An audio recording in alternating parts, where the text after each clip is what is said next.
On Mars, on the warmest afternoon at the equator, the air is so thin that the water on your tongue would boil at your own body temperature, not from heat, from the simple absence of anything pressing down. It sounds like a trick until you sit with it, and then it quietly rearranges everything you thought you knew about the red planet. Tonight we're taking the long way through a question that gets asked often and answered too fast. Not whether we can reach Mars, because we already have, many times over, whether anyone could ever truly live there.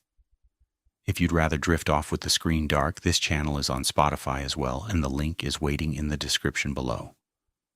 Before we slow down, I'd like to know where in the world you're listening from tonight and what the clock says where you are. Leave both in the comments. And now gently let's begin. Take a breath and let it go slowly. There is no hurry in what follows. We have a couple of hours, and the whole point of them is that you probably will not hear the end. That is fine. That is the design. If you drift off somewhere in the middle of a sentence about soil chemistry or bone density, the sentence will still have been true, and you will have been carried a little further into the night by it. I want to be careful about the shape of tonight's argument, because it is easy to hear a question like this one and assume it is going to be gloomy. It isn't. This is not a story about failure, and it certainly is not a story about giving up on Mars. Mars is one of the most extraordinary places human beings have ever laid eyes on, and we have laid eyes on it in more ways than almost any other world. What tonight is really about is a distinction, a quiet, precise, slightly uncomfortable distinction between two words that we use as though they were interchangeable and which are not interchangeable at all: visiting and living. We will take them apart slowly. We will look at what the body does when you take away most of its weight. What happens to a cell when there is no magnetic field between it and the rest of the galaxy? What is actually in the dust, down at the level of parts per hundred, what the air is made of, and how much of it there isn't. And what happens to a mind when the nearest help is not hours away but months away, and the sky it looks up at is not a sky at all. And at the end, we will arrive somewhere that I think is genuinely beautiful rather than sad. But we have to walk there. Let's start with something close. Notice, if you can, the weight of your own body right now. Not in a strained way. Just notice it. There is a part of you pressing into whatever is underneath you. A shoulder, perhaps, a hip, the back of your skull against a pillow. If you are lying down, that pressure is spread across a wide surface, which is part of why lying down feels the way it does. Your body has stopped holding itself up, and something else is doing the work. That pressure is the single most constant fact of your entire life. It has never once stopped. Not for a second, not while you slept, not while you swam, not while you fell. From the moment you existed as a cluster of cells, something has been pulling you toward the center of a very large ball of rock, and every part of you was built in conversation with that pull. Your bones grew thick in the places that carry load. Your inner ear developed a set of tiny crystals that sit on hair cells and drift when your head tilts, telling you which way is down. Your heart is a pump calibrated to push blood upward against a specific gravitational gradient. The valves in your leg veins exist because blood, left to itself, would pool in your feet. You're not simply a creature that happens to live under gravity. You are a gravity-shaped object. Every system in you assumes a number, and the number is 9.8 meters per second squared. Now here is the thing about that number. It is not a setting we know how to change safely. It is not a variable we have ever meaningfully tested. And on Mars, it is not 9.8. It is 3.72, 38%. Hold that for a moment, because we are going to come back to it. And when we do, we are going to find something surprising, which is not that we know Mars gravity is harmful.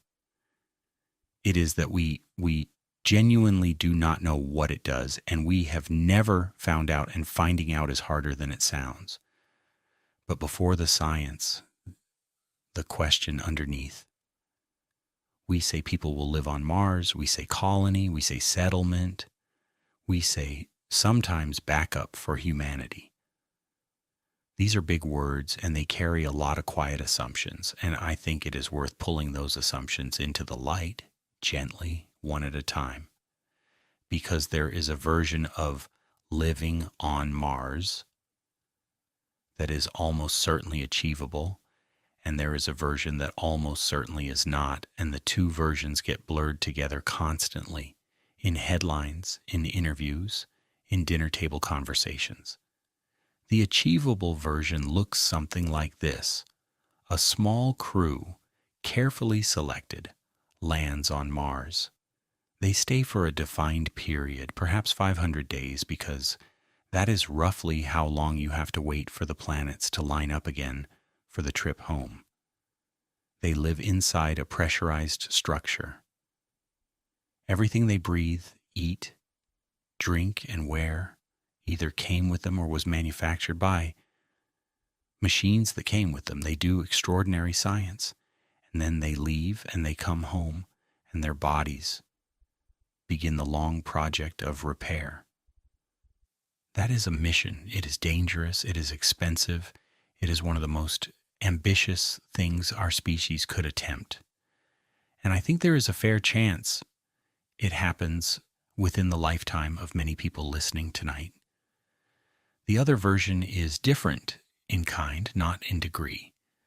The other version is a place where a child is born who has never felt Earth's gravity, where a person grows old and dies without ever having stood outside without equipment, where the population is not a rotating crew, but a continuous, self-replacing human community that does not depend on a supply ship arriving from another planet every 26 months, where if Earth vanished tomorrow, the lights would stay on.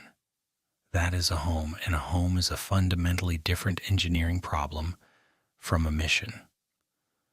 Almost everything we have learned in the last 60 years suggests the first one is difficult, and the second one may not be possible at all, at least not for a body like ours, not because of a single insurmountable obstacle, but because of 5 of them, each one manageable in isolation, and each one making the others worse. We will take them in order: gravity, radiation, soil, air, and mind. But first I want to tell you how we ended up wanting this so badly, because the dream of living on Mars is much older than the technology, and the dream is a big part of why the question is so hard to think about clearly. We inherited an idea of Mars long before we had any facts about it, and that inherited idea is still sitting quietly in the back of our heads, shaping what we expect. So let's go back. Not far. About 150 years. In the autumn of 1877, Mars came unusually close to Earth. These close approaches happen roughly every 15 to 17 years, when the orbits align favorably, and for astronomers of the 19th century, they were the great events of a career. You waited years for a good opposition. You prepared your instruments. You hoped for still air. In Milan, at the Brera Observatory, a 41-year-old astronomer named Giovanni Schiaparelli spent those nights at an 8-inch refracting telescope, mapping the surface of Mars in more detail than anyone had managed before. He was a meticulous man, and he was working at the absolute limit of what his optics could resolve. Under those conditions, the eye does something treacherous. It connects things. It takes a scatter of faint, half-glimpsed smudges and assembles them into lines, because lines are what the human visual system is built to find. Schiaparelli saw lines, long, straight, faintly geometric features Crossing the Martian surface, he drew them carefully and he gave them a name in his own language, canali. In Italian, that word means channels, natural features, grooves. Schiaparelli was describing geography, not architecture. He was a cautious scientist, and he was careful in his writing not to claim more than he could see, but the word crossed into English as canals. And a canal in English is a thing that somebody digs. That single translation, a small slippage between two languages, may be the most consequential mistranslation in the history of planetary science, because it landed in a world that was ready for it. This was the era of the Suez Canal, opened in 1869. The Panama Project was underway. Enormous engineered waterways were the defining technological achievement of the age. To say that Mars had canals was to say that Mars had engineers. The idea found its greatest champion in a wealthy Bostonian named Percival Lowell. Lowell was not a trained astronomer. He was born in 1855 into one of the most prominent families in New England. He traveled extensively in Japan and Korea and wrote well-regarded books about both. And then, in his late 30s, he read about the Martian canals and redirected the entire remainder of his life toward them. In 1894, he built an observatory, not in a city, which was unusual thinking for the time, but on a mesa above Flagstaff in the Arizona Territory at an elevation of over 2,000 meters, specifically because the air there was thin and steady. That instinct was correct. And Lowell Observatory remains an important research institution to this day. Clyde Tombaugh discovered Pluto there in 1930 using a telescope built for a search that Lowell himself had begun. But Lowell built that observatory to look at Mars, and what he saw when he looked was a dying world. He mapped hundreds of canals. He drew them radiating from dark spots he called oases. And he constructed over 3 books published between 1895 and 1908, an entire civilization to explain them. In Lowell's Mars, an ancient and intelligent species faced a slowly drying planet and responded with the greatest public works project imaginable, a planet-spanning irrigation network carrying meltwater from the polar caps to the parched equatorial regions. Not a conquest, a last stand, a wise, patient, unified civilization holding off extinction with engineering. It was wrong. Almost every element of it was wrong. Other astronomers, with better instruments, including Eugène Antoniadi at the Meudon Observatory near Paris, looked at Mars during the 1909 opposition through a much larger telescope in excellent conditions and saw no canals at all, only irregular, mottled natural detail. The lines dissolved the moment the resolution improved. But it did not matter. The idea was already loose in the world, and it was too good to give up. H.G. Wells published The War of the Worlds in 1898, and his Martians were explicitly Lowell's Martians, an old race from a dying planet looking enviously at our warm and watery one. Edgar Rice Burroughs sent John Carter to a Mars he called Barsoom in 1912, a world of dry seabeds and ancient waterways. Ray Bradbury published The Martian Chronicles in 1950, and his Mars had thin blue air and wine trees and canals with boats on them, and it is one of the most beautiful books ever written about a place that does not exist. By the time we had rockets capable of going there, Mars had already been thoroughly, lovingly, imaginatively colonized. In fiction, it was a frontier. It had weather you could walk out into.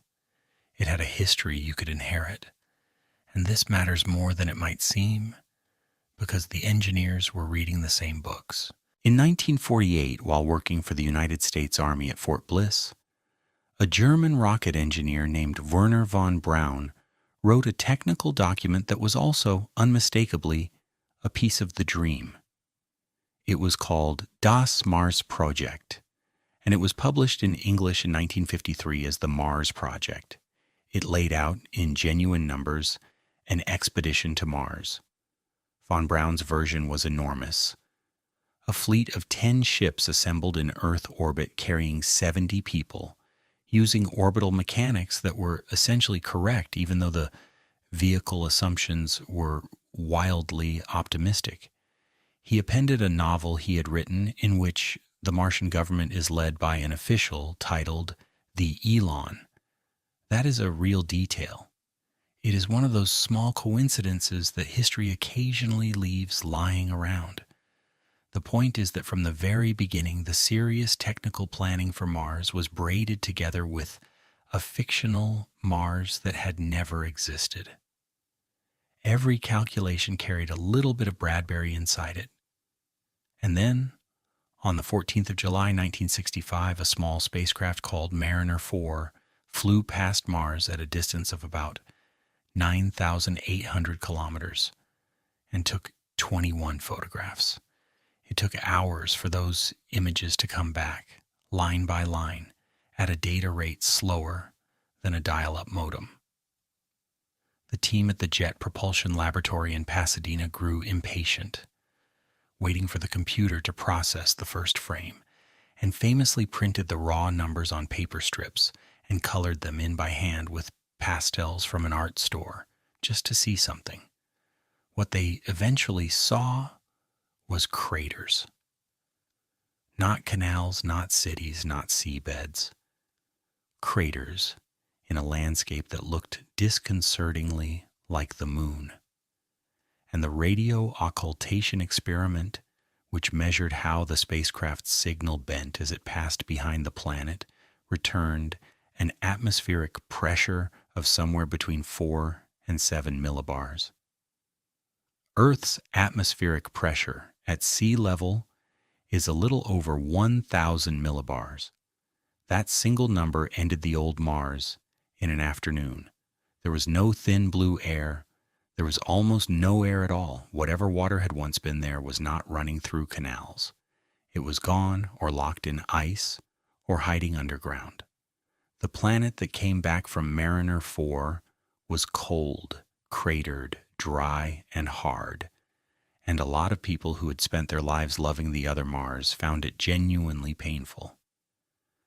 11 years later, on the 20th of July, 1976, Viking 1 set down on Chryse Planitia, and for the first time human beings saw the surface of Mars from the surface of Mars, a reddish plain scattered with rocks under a butterscotch sky. Viking 2 followed in September, landing on Utopia Planitia. The Viking landers carried 3 biology experiments designed to look for life in the soil. The results were strange and contested for decades, and we will come back to why. Because the answer turned out to be hiding in the chemistry of the dust, and the chemistry of the dust turns out to be one of the reasons no one can farm there. But the essential picture was set by 1976, and nothing since has fundamentally changed it. Mars is real, Mars is reachable, and Mars is not a place that was waiting for us. It is a place that is indifferent to us in 5 specific and measurable ways. Let's take the first one. Gravity's the one people find hardest to take seriously because it seems like the gentlest of the 5. Radiation sounds dangerous. Poison sounds dangerous. Suffocation sounds dangerous. Being a bit lighter sounds pleasant. But gravity may be the deepest problem of all, and the reason is not that we know it is lethal. The reason is that we have no idea what it does, and we have never once measured it. Let me explain what I mean by that, because it is a genuinely strange gap in human knowledge. We have a great deal of data about zero gravity. Not true zero technically, but the continuous free fall of orbit which the body experiences as an absence of weight. We have been putting people into that condition since 1961, and since the year 2000 there has been someone living in it continuously aboard the International Space Station. We have decades of measurements from hundreds of people, and we have all of human history at one gravity, which is every measurement ever taken of every human being who has ever lived. What we have between those 2 points is nothing. Not a little data, not sparse data, nothing at all.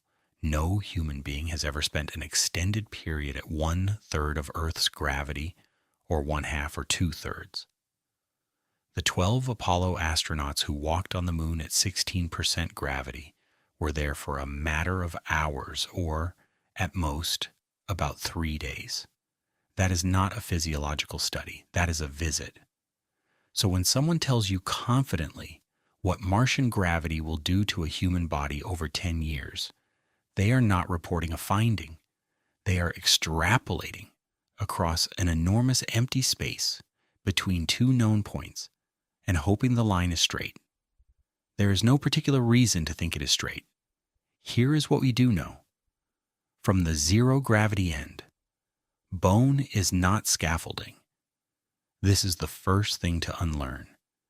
We tend to picture the skeleton as a fixed frame, a coat rack that the rest of the body hangs on, laid down in childhood and finished. It is nothing like that. Bone is living tissue in continuous negotiation with the forces placed on it. 2 kinds of cell work against each other constantly. One dissolving old bone, and one laying down new bone, and the balance between them is set by load. When you walk, the impact travels up through your heel and your shin, and your femur, and cells embedded in the bone matrix detect the tiny deformations that impact causes. They send chemical signals. The signals say, in effect, this structure is being used, keep investing in it. Take the load away and the signals stop. The body, being an efficient system, responds sensibly.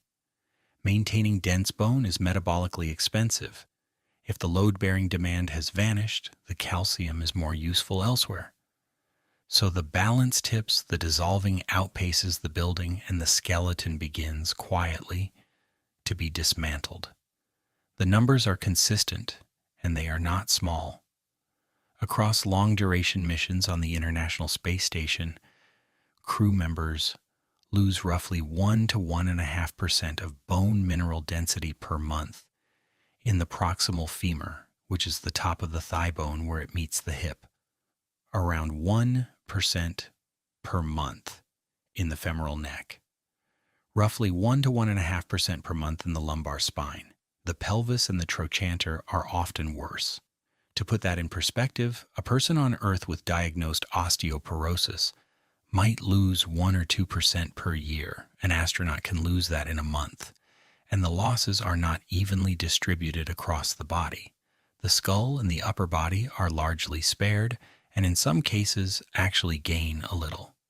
It is the hips, the femurs, the tibia, and the lower spine that bleed calcium, precisely the parts that hold you up. There is a second finding that I think is the more important one, and it gets much less attention than the loss itself. The recovery is incomplete, not slow. Incomplete. Studies following astronauts after they land show bone density climbing back toward the pre-flight baseline over months, then flattening out below it. In a study following 94 astronauts, losses in the hip and the spine had not returned to pre-flight levels a full year after landing. Those who had flown missions longer than 6 months recovered more slowly and less completely than those who had flown shorter ones. Something in the process does not fully reverse. Some of the microscopic architecture inside the bone, the tiny internal struts that give it strength out of proportion to its mass, appears to be lost in a way that new mineral deposition does not rebuild. You can put the calcium back. You cannot always put the structure back. And this is with an enormous amount of effort applied against it. I want to be clear about that because it is easy to hear these figures and imagine astronauts floating around doing nothing. The opposite is true. Crew members on the space station exercise for roughly 2 hours a day, every day, as a mandatory part of the schedule.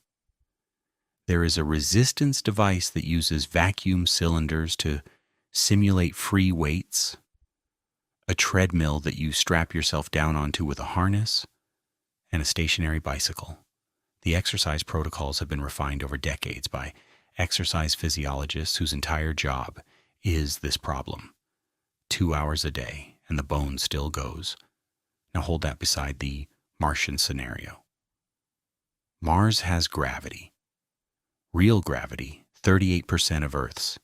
That is meaningfully more than nothing, and it may well change the picture substantially. A person standing on Mars is genuinely being loaded. Their bones are genuinely being asked to do work. But how much load is enough?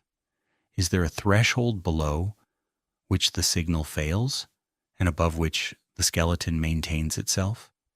Is the response proportional so that at 38% gravity, you get 38% of the maintenance signal and lose bone more slowly, but still steadily?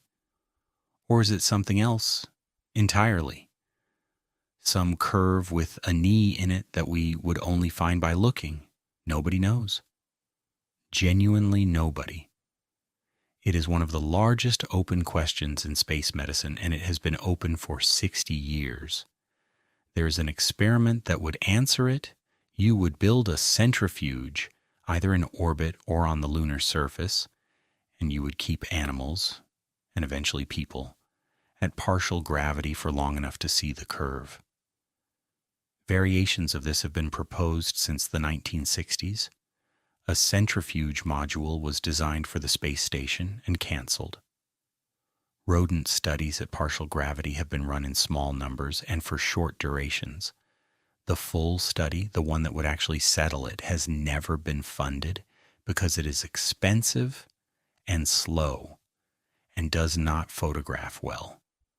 So we are proposing to send people to live for years in a gravitational environment whose long-term effects on the human body are, in the strict sense, unknown.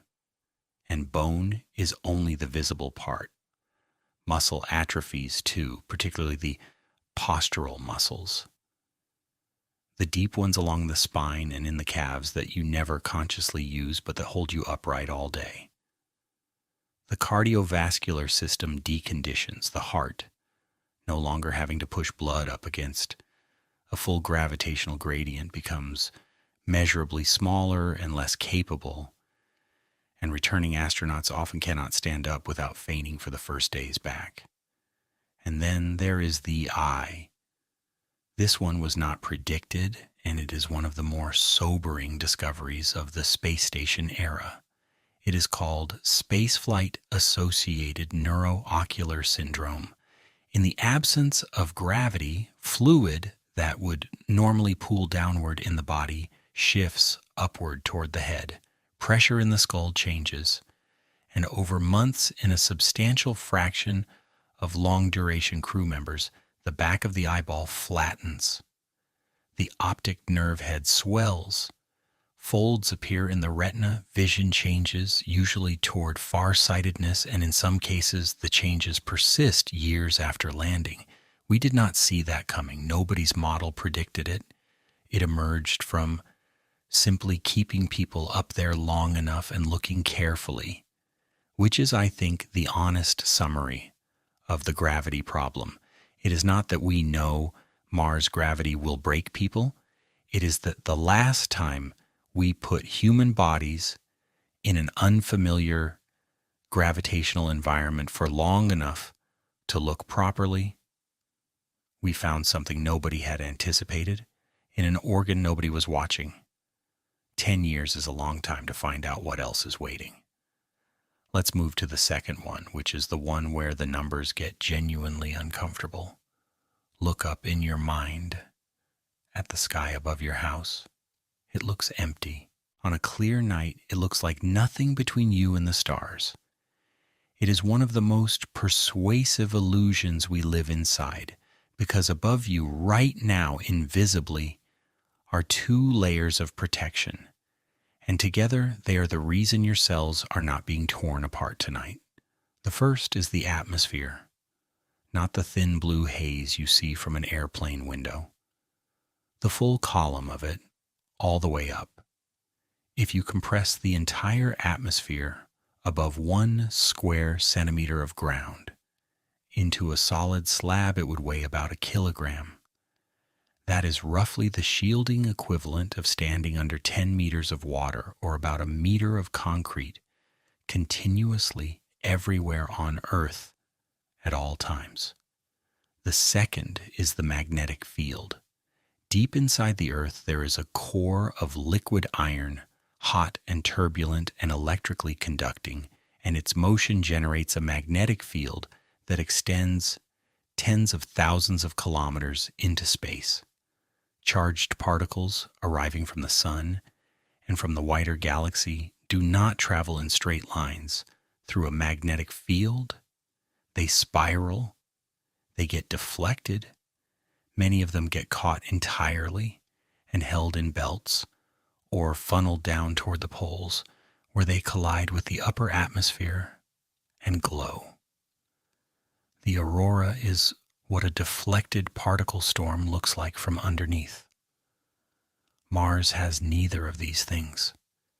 Its atmosphere is about 1% of Earth's bicolumn density. It does have some shielding effect, which matters, but it is a fraction of ours. And its global magnetic field is gone. That absence has a story, and it is worth telling because it explains a great deal about why Mars is the way it is. Mars is a smaller planet. Its radius is about half of Earth's, and its mass is roughly 1/10. Smaller bodies cool faster because heat loss scales with surface area while heat storage scales with volume, and volume shrinks faster than area as you shrink a sphere. Mars had a molten, convecting core once. It had a magnetic dynamo. We know this because certain ancient regions of the Martian crust, particularly in the southern highlands, are magnetized in stripes, frozen in place by rock that cooled while a field was present. Mars Global Surveyor mapped them in the late 1990s, but somewhere around 4 billion years ago, the dynamo shut down. The core cooled enough, or convection stalled, and the planetary magnetic field faded away. And once it was gone, the solar wind had direct access to the top of the atmosphere. The MAVEN spacecraft, which arrived in Mars orbit in 2014 specifically to study this, has been measuring the rate at which Martian atmosphere is still being stripped away today, ion by ion. Over billions of years, that stripping is a substantial part of why the air is so thin.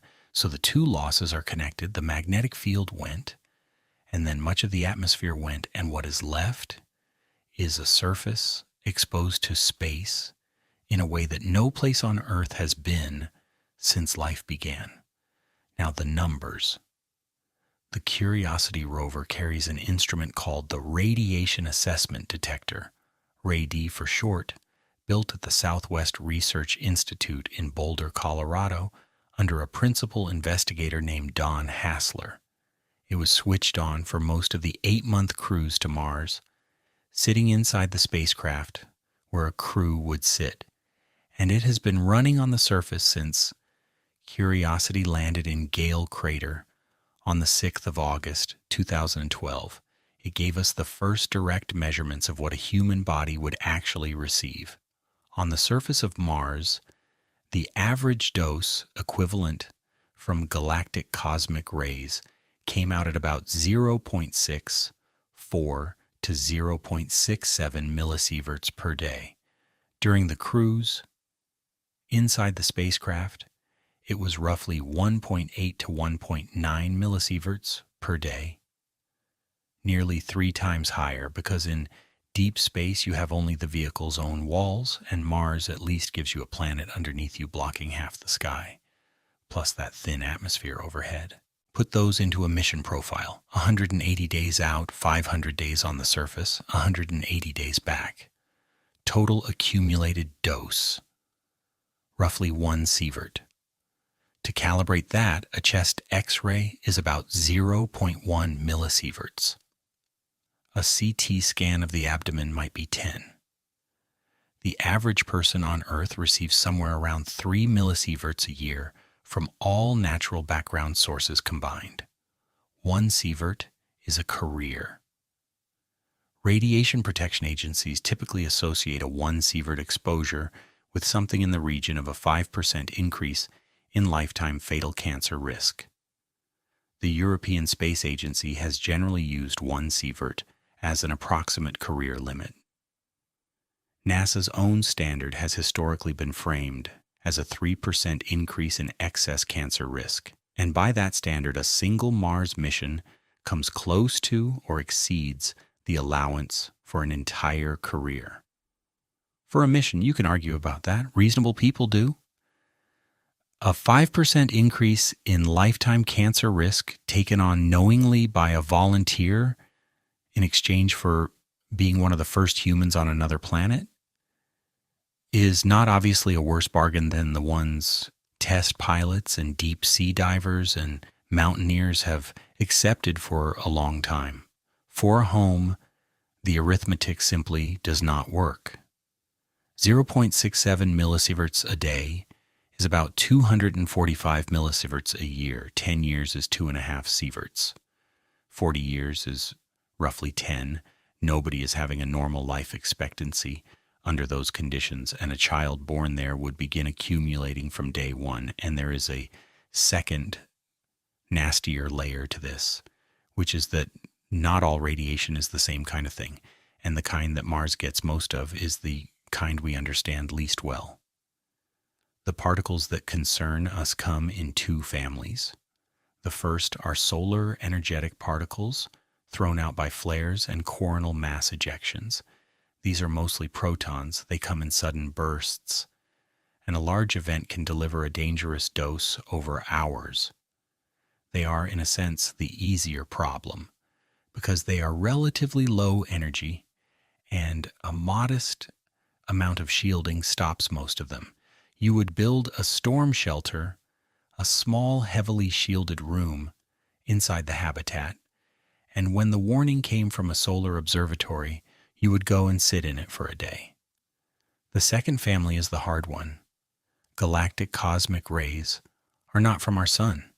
They come from outside the solar system entirely, accelerated to appalling energies by supernova shock fronts and other violent events across the galaxy, and they have been traveling for a very long time before they reach anything.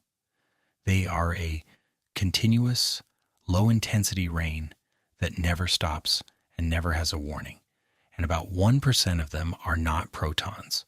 They are the bare nuclei of heavier elements, stripped of their electrons.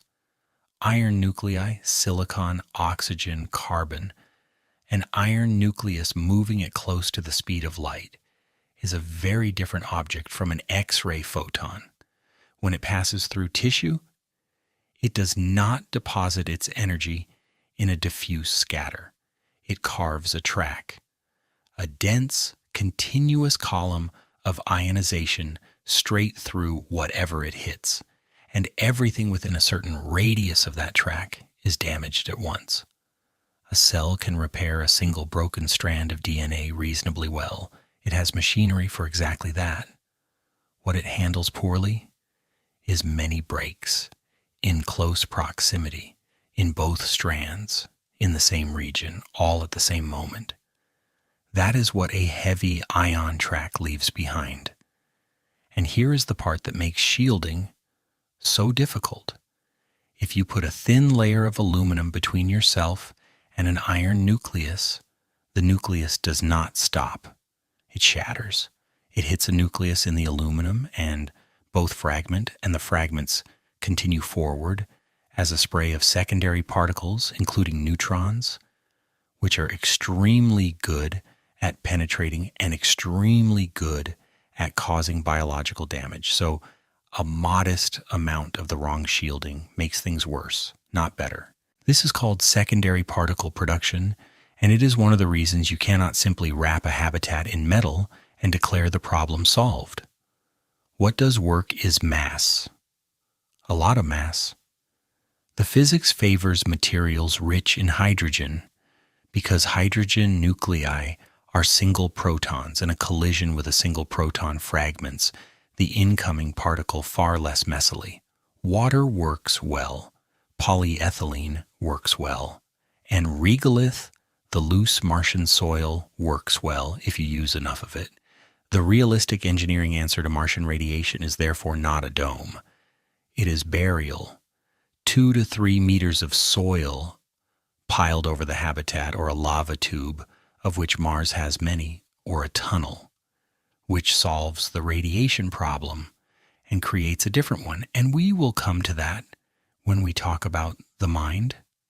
Let me try an image for all of this, because the numbers are abstract and the situation is not.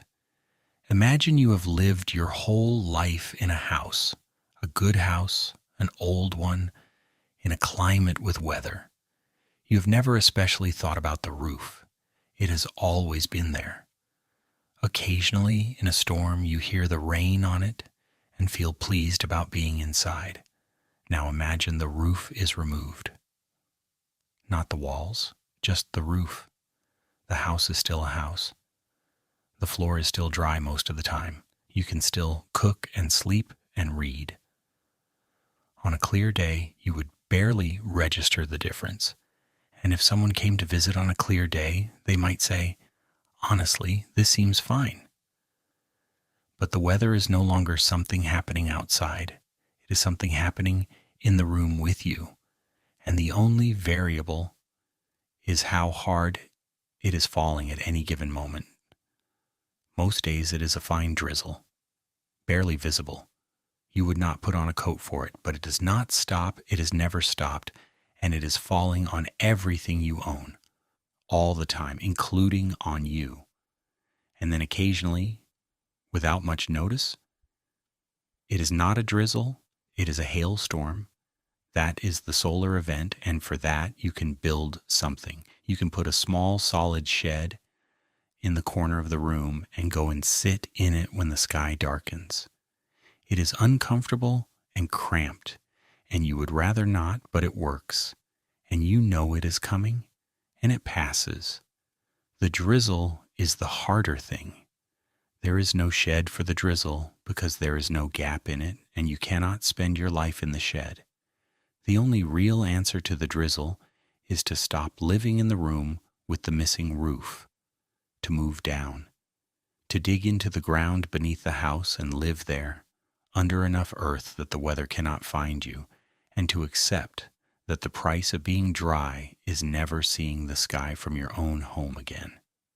That is Mars, not a hostile planet in the dramatic sense, a house with no roof in a place where it never stops raining and where the only shelter is underground. Now let's look at what is actually under your feet there, because the ground turns out to have its own problem. We should start by getting rid of a word because the word is doing damage. Soil. We say Martian soil casually, and the word carries assumptions that are not remotely true. Soil on Earth is not ground up rock. Soil is an ecosystem. A single handful of good garden soil contains something on the order of 1 billion bacteria, several meters of fungal filament, protozoa, nematodes, mites, and the decomposing remains of things that used to be alive. It has structure, tiny crumbs and aggregates held together by microbial glues, and that structure is what lets it hold water and air at the same time. Soil is a living substance that took hundreds of millions of years to invent. It is arguably one of the great biological achievements of this planet, right alongside the eye and the flower. Mars does not have soil. Mars has regolith. Regolith is the broken, powdered, unsorted debris that accumulates on the surface of an airless or nearly airless world when rock is shattered by impacts and abraded by wind over billions of years. with nothing alive to process it. It contains no organic matter to speak of. It has no biological structure. It has never been digested by anything. That alone would be a serious agricultural problem, though not an insurmountable one. You can build soil given time and inputs in biology. Hydroponics avoids the question entirely by growing plants in nutrient solution with no substrate at all. But there is something else in the Martian regolith, and it was found by accident, and it changed the conversation. On the 25th of May, 2008, a lander called Phoenix touched down in the far northern plains of Mars, in a region called Vastitas Borealis, at a latitude equivalent to northern Alaska. It was a stationary lander with a robotic arm, and its mission was to dig into the ice-rich ground just beneath the surface and analyze what was there. Among its instruments was something called the Wet Chemistry Laboratory. The concept was simple and rather charming. You take a scoop of Martian dirt, you drop it into a small beaker of water brought from Earth, you stir, and you measure what dissolves using an array of electrodes, each one sensitive to a particular ion. The team expected to find chlorides, salt, essentially. Instead, the chlorine-sensitive electrode gave a reading that did not match, and after a great deal of careful checking, the answer came back: perchlorate. At a concentration of 0.4 to 0.6% of the sample by mass, the results were published in the journal Science in 2009 with Michael Hecht of the Jet Propulsion Laboratory as lead author. 0.5% does not sound like much. Let me put it in context. Perchlorate does occur naturally on Earth. It forms photochemically in the upper atmosphere and drifts down, and it accumulates in places where nothing ever washes it away. The most perchlorate-rich natural environment on our planet is the Atacama Desert in northern Chile, one of the driest places on Earth, and there it reaches concentrations of up to about 0.6% by weight in specific nitrate deposits. Elsewhere on Earth, perchlorate is present at levels measured in parts per billion, tens or hundreds of parts per billion. Mars, at the Phoenix site, was at the extreme upper end of the driest desert on Earth as a baseline, and it was not local. That was the crucial follow-up finding. Curiosity's sample analysis at Mars Instrument detected oxychlorine compounds at similar levels in Gale Crater, thousands of kilometers away, and in a completely different terrain. Reanalysis of the old Viking data from 1976 suddenly made sense. Those confusing biology results where the soil released gases in a way that looked almost, but not quite biological, and where the organic detection instrument heated samples and found chlorinated hydrocarbons that everyone assumed were contamination from cleaning fluid. Look very different if the sample you are heating is full of perchlorate.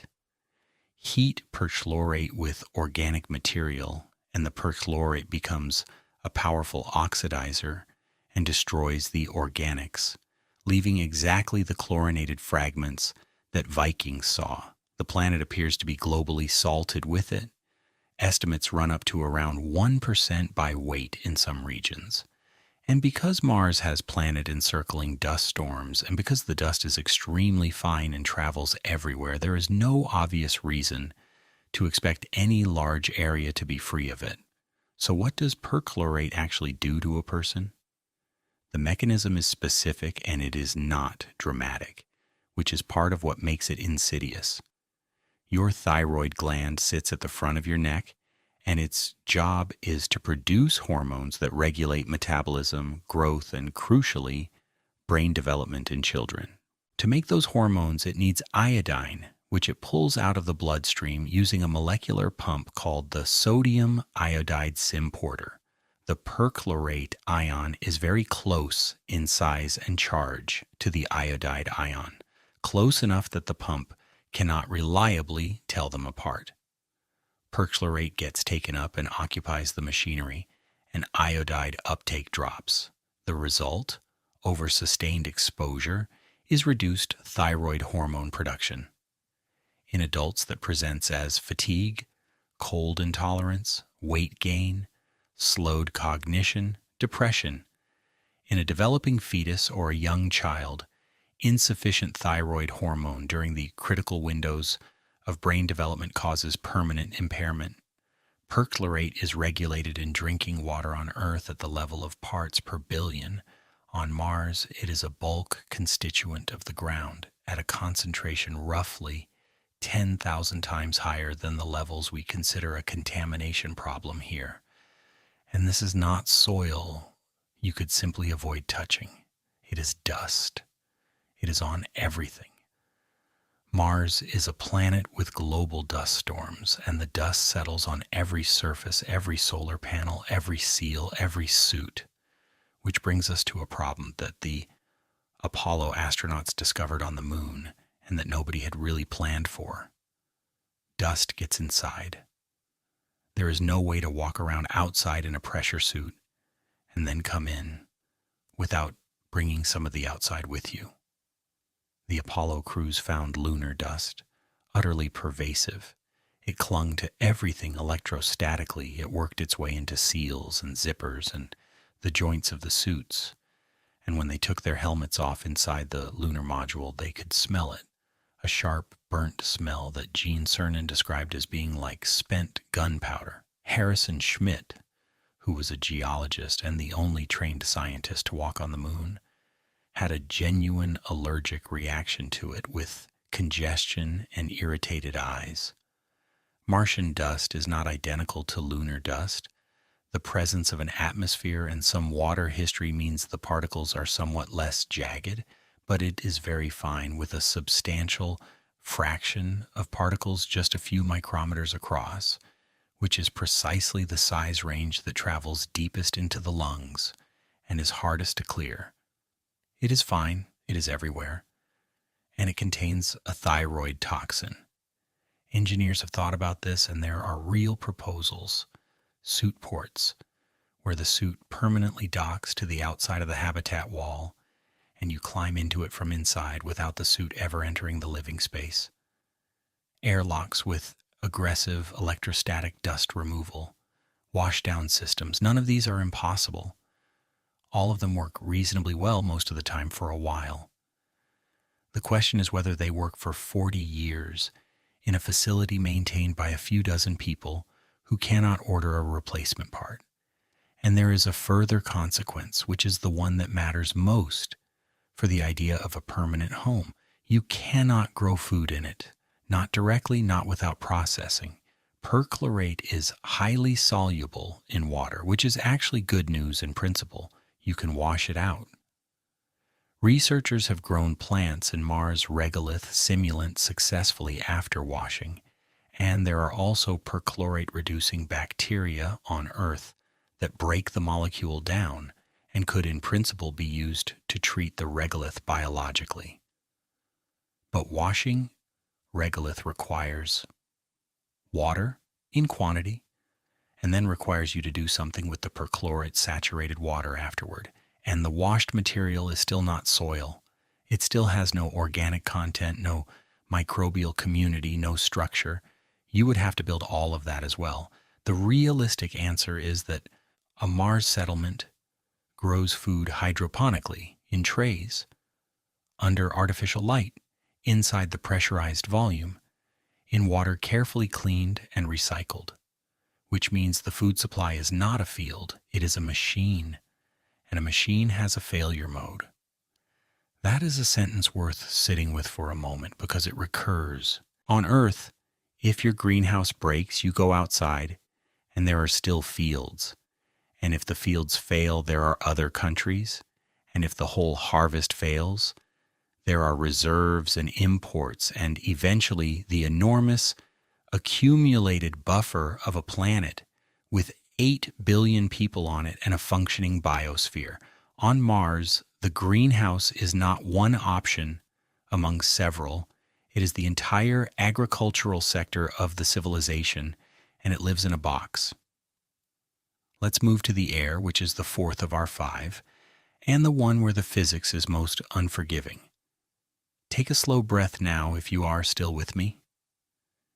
In and out, you just moved somewhere around half a liter of air.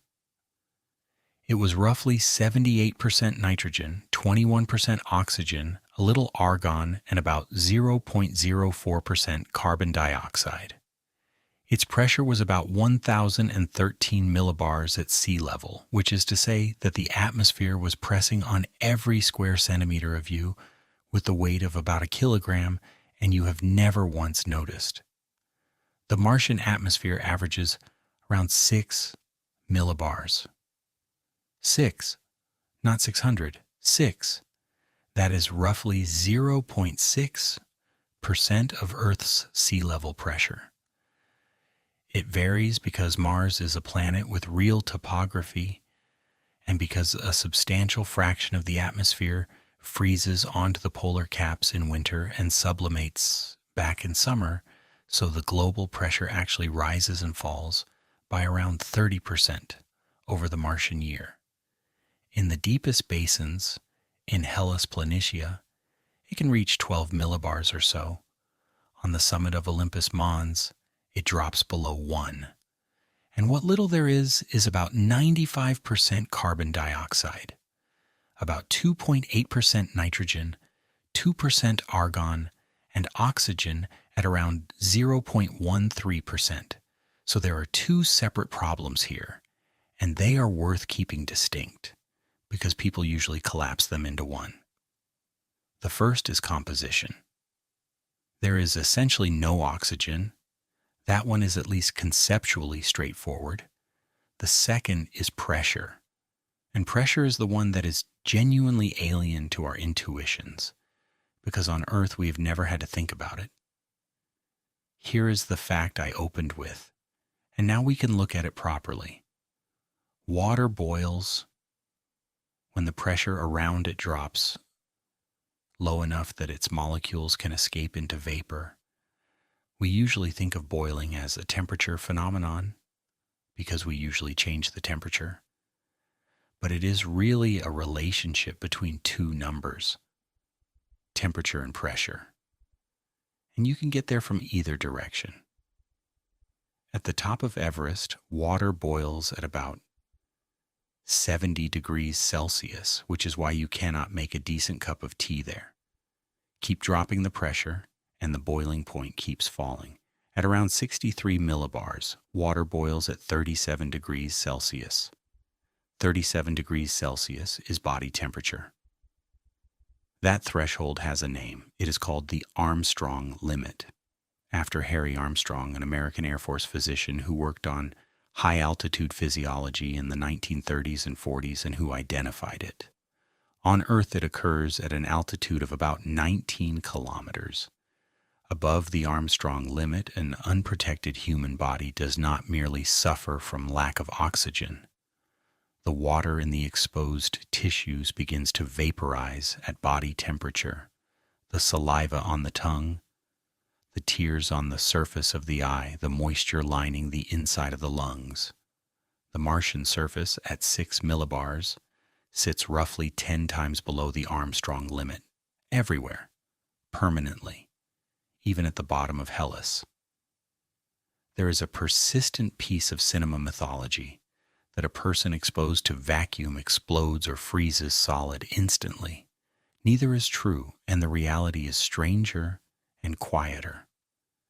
Skin is a strong and elastic containment vessel, and the body does not burst. What happens based on the small number of accidental exposures that have occurred in vacuum chambers and one in-flight decompression is that you have roughly 10 to 15 seconds of useful consciousness, because that is how long it takes the deoxygenated blood in your lungs to reach your brain. Soft tissues swell. The lungs, if you hold your breath, are the tissue most at risk, and the standard instruction is to exhale. The point is not the horror of it. The point is that this is not a matter of bringing air to breathe. It is a matter of living permanently inside a pressure vessel. Every structure a person occupies on Mars has to hold about 600 millibars or more of pressure difference against the outside forever without failing. That is not a building. That is a submarine or an aircraft fuselage or a scuba tank. Buildings on Earth do not do this. A house is a rain shelter with some insulation. It holds no pressure at all, which means that on Mars, every wall is a structural component under permanent load. Every window is a pressure boundary. Every door is an airlock. Every seal is a life support component. And every seal ages, and every seal is exposed to abrasive dust. Now, could you make the oxygen? Yes, actually, and we have proved it. This is one of the genuinely encouraging chapters in the whole story, and it deserves to be told properly. Riding inside the Perseverance rover, which landed in Jezero crater on the 18th of February, 2021, was a device roughly the size of a microwave oven built largely at the Massachusetts Institute of Technology with Michael Hecht, the same scientist from the Phoenix perchlorate result, as principal investigator. It was called the Mars Oxygen In Situ Resource Utilization Experiment, MOXIE. The principle is elegant. Martian air is 95% carbon dioxide, and a carbon dioxide molecule is one carbon atom and two oxygen atoms. If you can persuade it to give up one of those oxygen atoms, you have oxygen and a leftover carbon monoxide molecule to vent. MOXIE pumped in Martian air, compressed it, heated it to about 800 degrees Celsius, and passed it through a solid oxide electrolyzer, a ceramic membrane that conducts oxygen ions when it is hot enough and a voltage is applied. On the 20th of April 2021, it ran for the first time and produced about 5.4 grams of oxygen. That is the first time human machinery has manufactured a consumable resource on another planet. It is a small, quiet milestone, and it belongs alongside the more photogenic ones. Over the following 2.5 years, MOXIE ran 16 times, in every season of a full Martian year, in different temperatures and dust conditions. At its best, it produced 12 grams of oxygen per hour, at a purity of 98% or better, which was twice its design target. Its final run was on the 7th of August 2023, and it made 9.8 grams. Across the whole campaign, it produced 122 grams of oxygen in total. NASA described that total rather wonderfully as about what a small dog breathes in 10 hours. I love that comparison because it is honest in both directions. It tells you the technology works, and it tells you the scale. A human being at rest consumes roughly 800 grams of oxygen a day. MOXIE's entire 2.5-year output was about 3.5 hours of one person's breathing. Now, that is not a fair criticism of MOXIE, and I want to be clear about it. MOXIE was never meant to supply anyone. It was a technology demonstration running on 100 watts or so of a rover's limited power budget, and it vented everything it made back into the atmosphere after measuring it. Michael Hecht has said that a full-scale unit for a crewed mission would be something like the size of a washing machine and would need something in the order of 100 times the power, which is the actual point. And it is the point that recurs across every one of these 5 problems. None of them are physically impossible. Every one of them has an engineering answer, and every single engineering answer consumes power, mass, spare parts, and human maintenance hours. Oxygen generation needs power. Water extraction from ice or from the atmosphere needs power. Pressure maintenance needs power. Temperature control on a planet where the average surface temperature is around minus 63 degrees Celsius and where it can drop below minus 120 at the poles needs a great deal of power. Growing food under artificial light needs an enormous amount of power. Recycling air and water needs power, and your power comes from solar panels. On a planet that receives less than half the sunlight Earth does, and which has dust storms that can dim the sky globally for weeks, or from a nuclear reactor which must be built and shipped and shielded and maintained by people with no factory behind them. Every system needs every other system, and all of them need people who are functioning well enough to fix them. And before we leave the physical world for the interior one, there are 3 smaller facts about daily life on Mars that rarely make it into the conversation, and which together do a great deal of quiet damage. The first is the cold. The average surface temperature on Mars is around minus 63 degrees Celsius.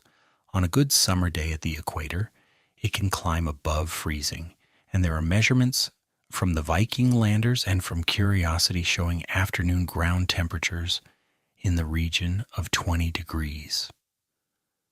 That sounds almost pleasant until you understand what happens above the ground. With so little atmosphere, there is almost nothing to carry heat around. The air has very little thermal mass, so the ground can be warmed by sunlight while the air 1.5 meters above it stays bitterly cold. And the difference between your feet and your head can be 20 degrees or more at the same moment. And at night, with no blanket of air to hold the day's warmth, the temperature falls off a cliff. Diurnal swings of 70 or 80 degrees are ordinary. Every one of those swings is a thermal cycle, and thermal cycling is how machines die. Metals expand and contract. Seals stiffen and relax. Solder joints crack. Bearings bind. Anything left outside on Mars is being flexed, twice a day, every day, forever. The second is water, which is the good news, with a cost attached. Mars has enormous quantities of water. That is now firmly established, and it is one of the genuinely transformative discoveries of the last 30 years. The polar caps hold water ice under their seasonal carbon dioxide frost. Radar sounders on Mars Express and Mars Reconnaissance Orbiter have mapped buried ice sheets across the mid-latitudes. Phoenix, digging in 2008, found ice about 5 centimeters below the surface and famously photographed bright chunks in a trench that vanished over several days, which is exactly what water ice does when exposed at Martian pressure. It sublimates, so water is there, but it is ice mixed into frozen ground at temperatures far below freezing, and getting it out means excavating hard permafrost and then applying heat, a great deal of heat. Melting and then purifying ice for a crew is not a trivial background task. It is a mining operation with a power bill. Pulling water from the air instead is technically possible and almost useless. The entire vertical column of Martian atmosphere over any point holds, on average, something in the region of 1/10 of a millimeter of precipitable water. The Sahara, at its driest, holds 100 times more. The third is the dust, and this time not its chemistry but its behavior. Mars has dust storms of a kind that Earth simply does not produce. Regional storms are common, and roughly every 3 Martian years, which is about 5.5 Earth years, they can grow into something that has no terrestrial equivalent, a planet-encircling event that wraps the entire globe in suspended dust and dims the sky for weeks or months. They are not dangerous in the way films suggest. The wind speeds sound alarming, but in an atmosphere at 6 millibars, 100 kilometer per hour gust carries roughly the force of a gentle breeze here. Nothing is being blown over. What they do instead is take away the light. In June 2018, a planet-encircling storm developed and the sky over Meridiani Planum darkened to a level that a rover called Opportunity could not survive. Opportunity had landed in January 2004 on a mission designed to last 90 days. It had driven more than 45 kilometers and worked for 14 years.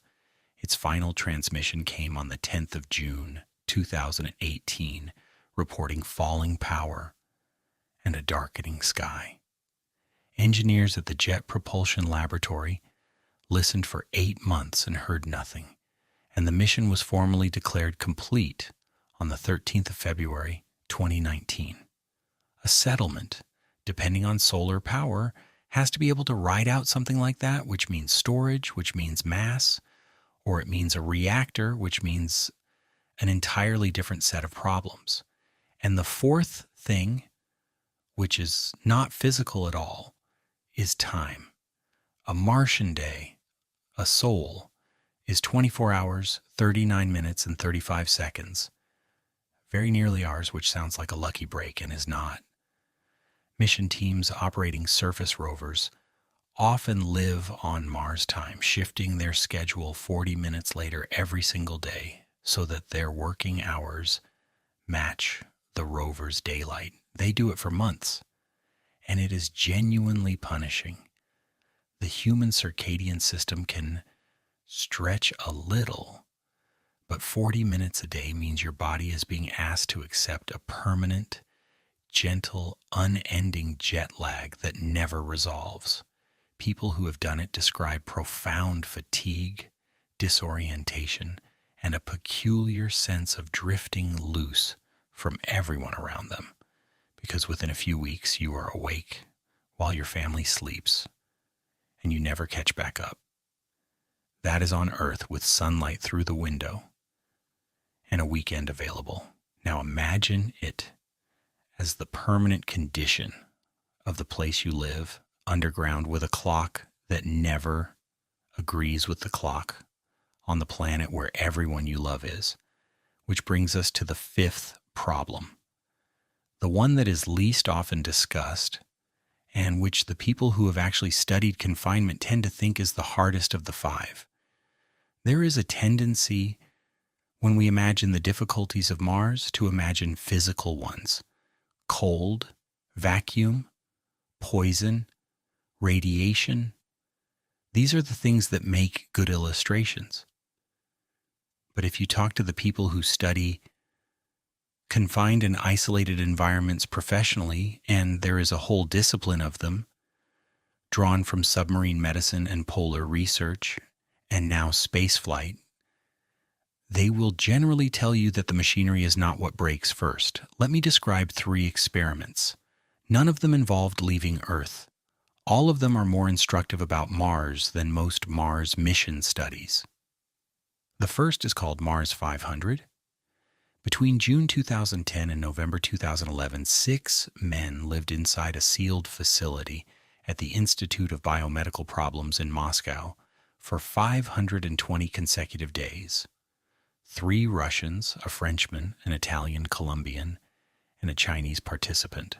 The facility was a set of interconnected steel modules, roughly the volume of a real Mars transit vehicle plus a lander, with a simulated Martian surface compartment attached. The simulation was rigorous in one particular way that matters enormously. Communications with the outside world were delayed, up to 20 minutes each way, exactly as they would be at Martian distances, so that a question and its answer were separated by up to 40 minutes. There was no live conversation with anyone outside the hull, ever, for 520 days.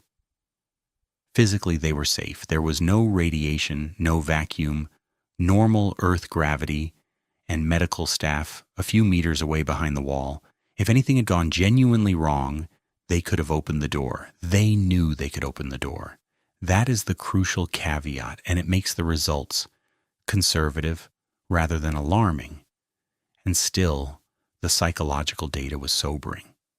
The findings published in the Proceedings of the National Academy of Sciences in 2013, with David Dinges of the University of Pennsylvania among the authors, showed that 4 of the 6 crew members experienced significant disturbances of sleep, alertness, or mood over the course of the mission. One developed a persistent sleep deficit and chronic partial sleep deprivation, with a measurable decline in performance on cognitive tests. One reported depression scale symptoms for a substantial portion of the mission. The most striking finding, though, was about behavior rather than mood. Over the 520 days, the crew as a whole became less active. They moved less. They spent more time in their individual quarters. Their sleep drifted longer and later. Group activity declined steadily. The researchers called it, in the careful language of the literature, behavioral withdrawal and hypokinesis. The crew did not fight. There was very little dramatic conflict, and by every operational measure, the mission was a success. They simply gradually, over a year and a half, did less, and talked less, and retreated. A second study of the same mission found that the majority of reported interpersonal conflicts, both within the crew and between crew and mission control, involved a small number of individuals, which is a robust finding across the confinement literature generally. Group tension tends to concentrate rather than distribute. Now, the second experiment. Biosphere 2 in Oracle, Arizona, is one of the strangest and most instructive things ever built. It is a 3-acre sealed glass structure containing a miniature rainforest, a savanna, a mangrove wetland, a fog desert, a small ocean with a coral reef, and a farm. On the 26th of September 1991, 8 people were sealed inside it, intending to live entirely on what the enclosure could produce for 2 years. They made it the 2 years. That is worth stating clearly, because Biosphere 2 is often described as a failure. And it was not simply that. They grew most of their own food, they recycled their own water, and all 8 came out alive. But the things that went wrong are exactly the things that matter for Mars. The oxygen began to fall, slowly, steadily, month after month. It started at the normal 20.9%, and it kept declining, and nobody could work out where it was going. The crew became increasingly hypoxic. By January 1993, 16 months in, the internal oxygen level had fallen to around 14%, which is roughly the equivalent of living at 4,000 meters of altitude. Crew members were exhausted, breathless on mild exertion, and struggling to think clearly. Eventually, oxygen had to be injected from outside, which broke the closure. The cause took a long time to identify, and it turned out to be beautifully mundane. Soil microbes in the extremely organic-rich agricultural soil were respiring faster than expected, consuming oxygen and producing carbon dioxide. And the carbon dioxide was being absorbed by the uncured concrete of the structure itself, reacting with it chemically and being locked away, which meant the carbon dioxide level did not rise the way it should have and disguised the imbalance for months. A closed system defeated by the chemistry of its own walls. Nobody had modeled it because nobody had thought to. And the human side was worse. The crew of 8 split into 2 factions of 4, and the split was bitter. And it was permanent. Members of opposing groups reportedly would not speak to each other, would pass in corridors in silence, and the animosity persisted for years after they came out. Jane Pointer, one of the crew, later wrote about the experience and described the difficulty of hating someone you cannot get away from and depend on for your survival. 8 people, 2 years, Arizona, a door they could have opened, food supplements available, a telephone. The third body of evidence is not an experiment at all. It is simply the accumulated experience of a century of Antarctic overwintering. Every year, a few hundred people stay through the polar winter at research stations. At the South Pole, the last flight leaves in February, and the next one arrives in October, and in between there is no way in or out. Not difficult, not expensive, impossible. The aircraft cannot operate at those temperatures. The pattern that emerges from that experience is consistent enough to have a name, and the name is winter over syndrome. It includes disturbed sleep, impaired cognition, irritability, depressed mood, and a particular kind of vacant, absent quality that the residents call the long eye or the Antarctic stare, in which a person simply stops and looks at nothing for extended periods. And there is a temporal pattern layered on top of it, which is perhaps the single most useful thing in this whole literature for thinking about Mars. It is called the third quarter phenomenon. Morale in a long confinement does not decline steadily. It follows a curve. The first quarter is generally fine, sometimes elevated, because everything is novel and the mission is beginning.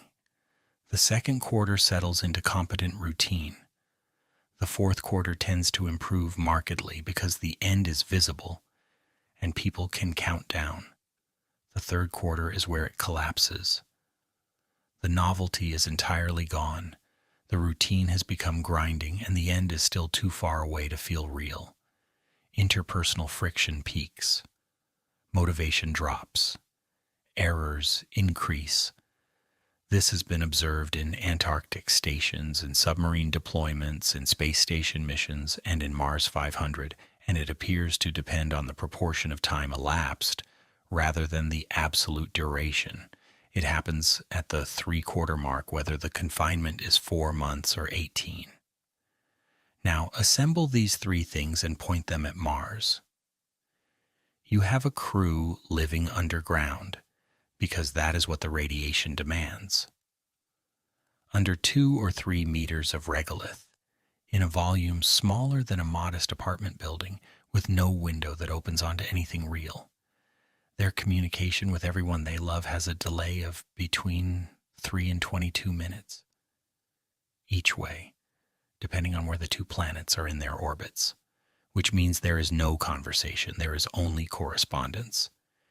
You send a message and you wait, and by the time the answer arrives, the emotional moment that prompted the question is over. You cannot be comforted in real time. You cannot argue and resolve it. You cannot hear someone laugh at the thing you just said. Every relationship a Mars settler has with anyone on Earth is conducted entirely by letter with a postal delay, forever. There is no evacuation. This is the part that has no analog anywhere in human experience, and it is the part I think deserves the most attention. In Antarctica, in genuinely desperate circumstances, a rescue can be attempted. In 1999, a physician named Jerry Nielsen discovered a lump in her own breast while stationed at the South Pole in midwinter, performed her own biopsy with help from colleagues who had no medical training, and was talked through chemotherapy by satellite until an aircraft made an extraordinarily risky landing in October to bring her out. It was desperate, and it nearly did not happen. But it happened. On Mars, there is no October. The planets have to be in the right positions. Launch windows to and from Mars open roughly every 26 months, because that is how long it takes for the 2 orbits to line up favorably. If something goes wrong in the wrong part of the cycle, the answer is not that help will be slow.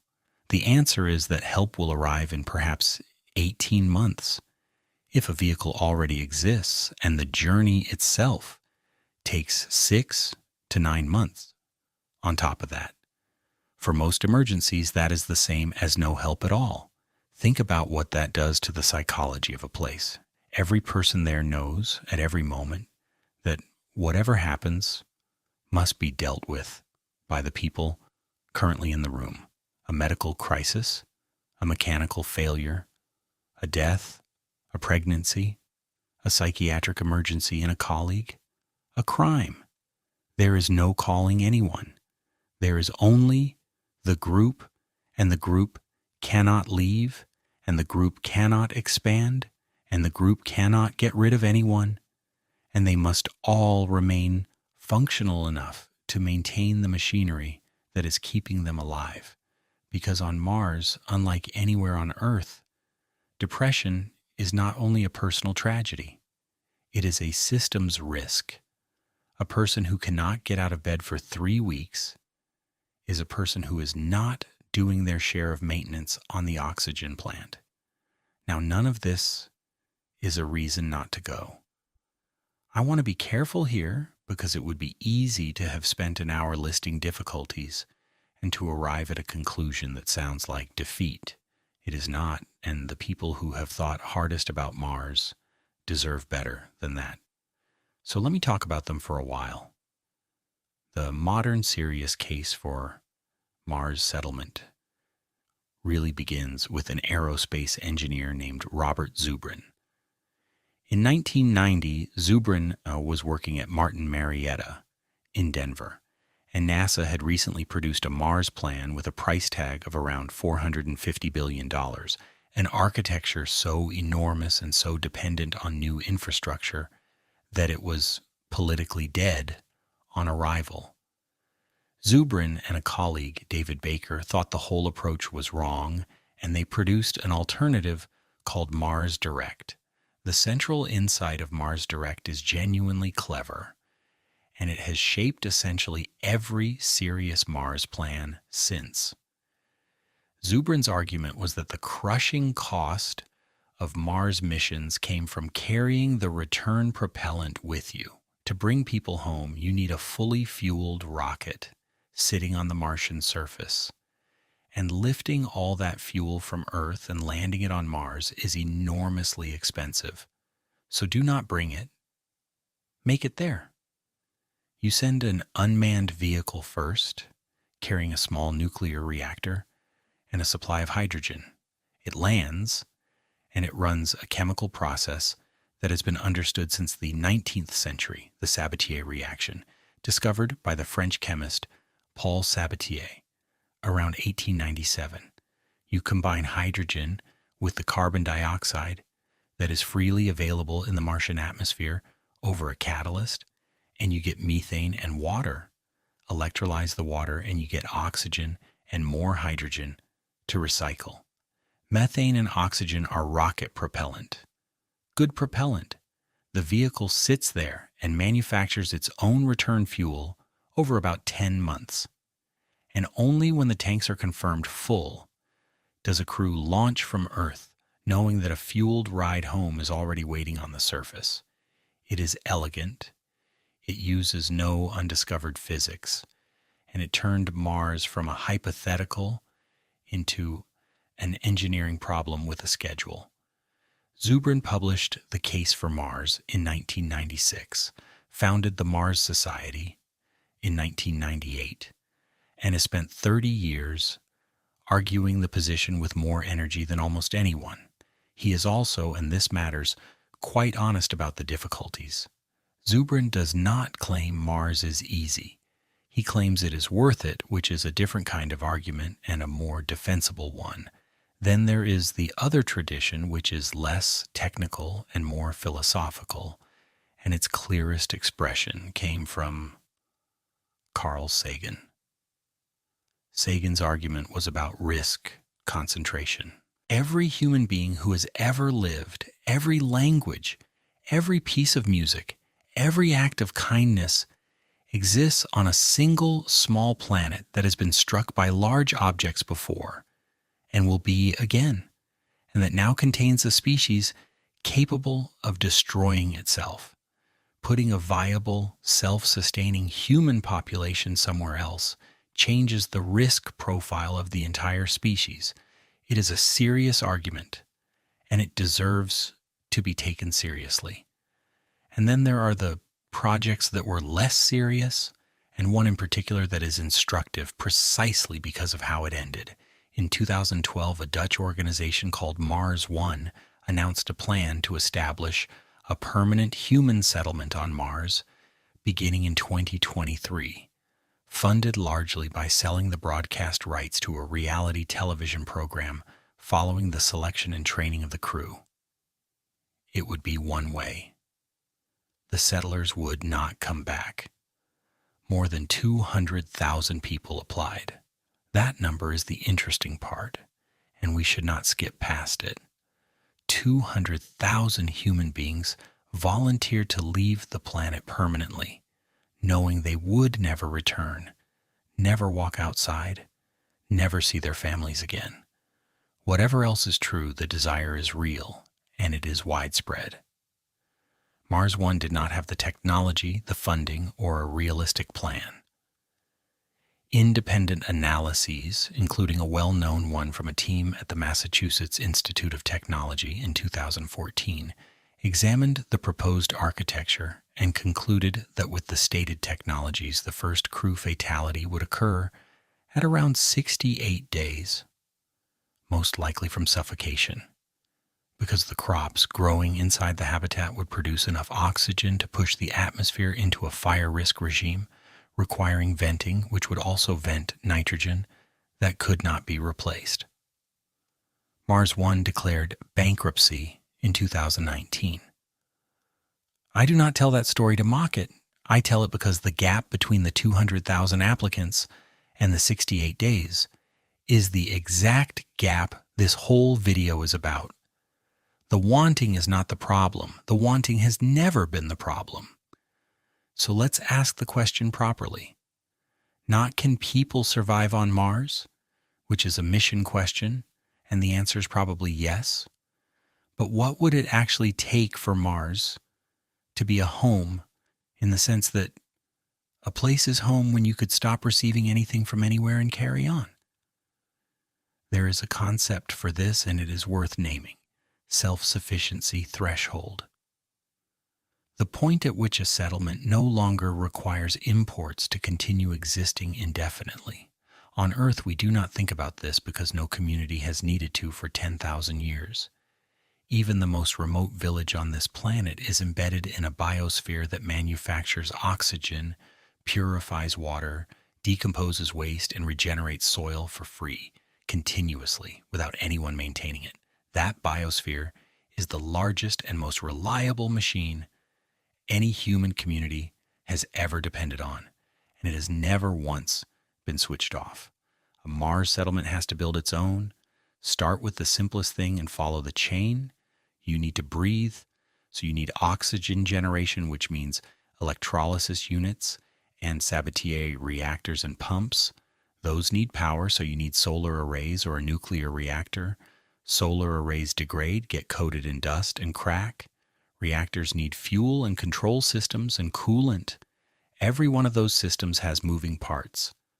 Moving parts where seals perish, bearings fail, pumps seize, electronics fail from thermal cycling and from the radiation we spent so long discussing, because cosmic rays are as unkind to silicon as they are to DNA. A single heavy ion passing through a memory chip can flip a bit or occasionally destroy the device.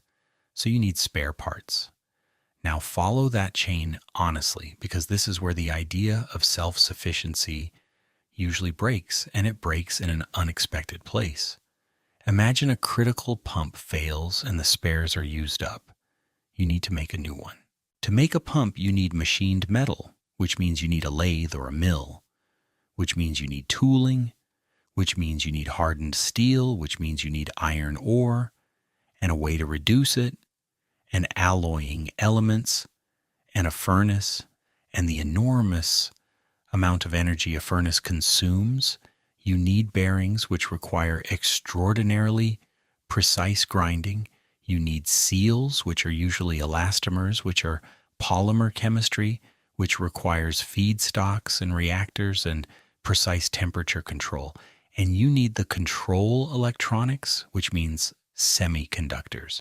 The semiconductor supply chain on Earth is arguably the most complicated thing our species has ever built. A modern chip is the output of a network of thousands of specialized companies across dozens of countries. The photolithography machines that pattern the wafers are made in meaningful volume by essentially one company in the Netherlands, and each machine contains something like 100,000 parts and takes months to assemble. The ultra-pure silicon, the specialty gases, the photoresists, the metrology equipment, everyone is its own deep supply chain. That entire apparatus rests on a global industrial civilization of 8 billion people. It cannot be miniaturized to a settlement of 1,000 or 10,000 or plausibly 1,000,000. So a Mars settlement can manufacture some things. Additive manufacturing with local metals, basic structural work, plastics if you have the feedstock, certainly food and oxygen and water. It cannot manufacture the high end. Not the chips, not the precision instruments, not the pharmaceuticals, not the specialty polymers, not the seals rated for the exact temperature range and chemical exposure of a Martian airlock, which means the supply ship never stops coming, not for centuries, possibly not ever. And a place that depends on a resupply ship from another planet is not a home in the sense we've been using. It is an outpost, a very impressive, very permanent, very inhabited outpost, but an outpost. Then there is the question we've been circling all night, and it is the one that actually decides whether the word colony is ever appropriate. Children? A settlement that does not reproduce is not a settlement. It is a rotating staff. To be a self-perpetuating human community, people have to be born there and grow up there and have children of their own. And here we come to the largest empty space in all of this, larger even than the gravity gap. We have no data, none whatsoever. No mammal has ever completed a full pregnancy in reduced gravity. Some experiments have flown pregnant rodents on shuttle missions in the 1990s, and rats born to mothers who spent part of gestation in orbit showed measurable differences in the development of the vestibular system, the balance apparatus of the inner ear, which makes sense because that system is calibrated by gravity during development. But those were partial gestations in microgravity rather than partial gravity in rodents, and the sample sizes were tiny. For humans, there is nothing. Zero. No human has ever conceived, gestated, or been born anywhere but Earth. Consider what a developing human body does in 9 months. Bone forms and mineralizes. The heart develops a 4-chambered structure and starts pumping against a gravitational gradient. The vestibular system builds itself and calibrates against a constant downward pull.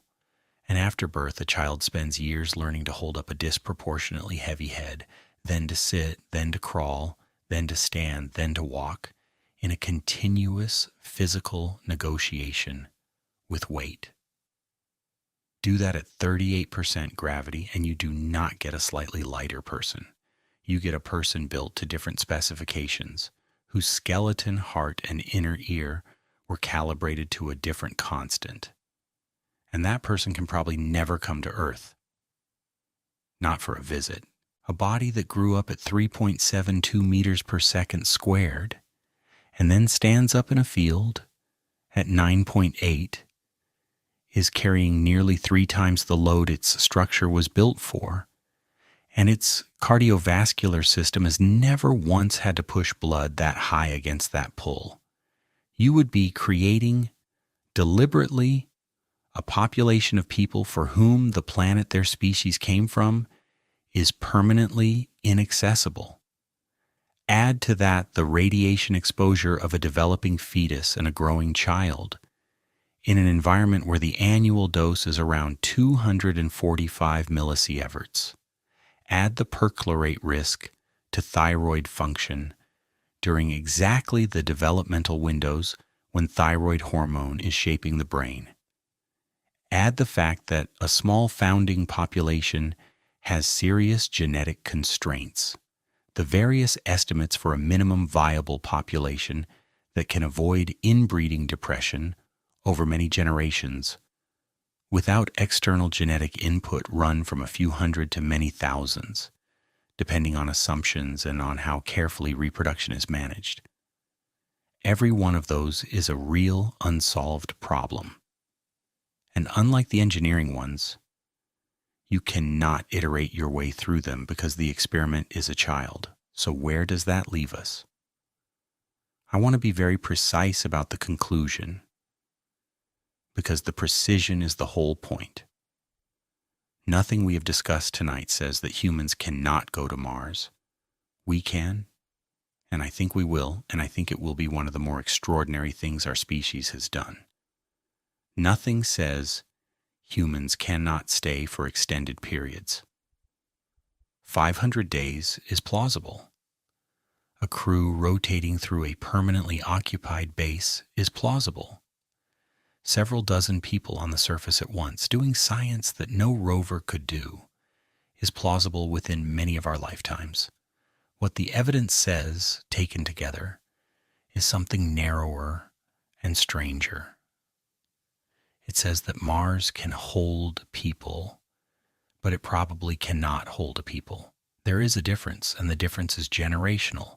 A place becomes a homeland when someone is born there who does not think of anywhere else as home, whose body fits the place, and who could, if everything else vanished, carry on. Mars, as far as we can currently tell, does not permit that, not because of any single barrier, but because gravity, radiation, chemistry, pressure, and psychology are each, independently, a problem that gets worse with time rather than better, and because the one thing a home has to do is last. Now, there is an objection at this point that anyone who has thought about Mars will be forming, and it is a fair one, so let's take it seriously. Why accept Mars as it is? Why not change it? Terraforming.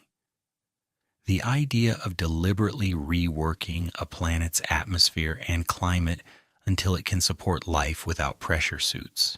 It is one of the oldest and most seductive ideas in the whole field, and it has serious people attached to it.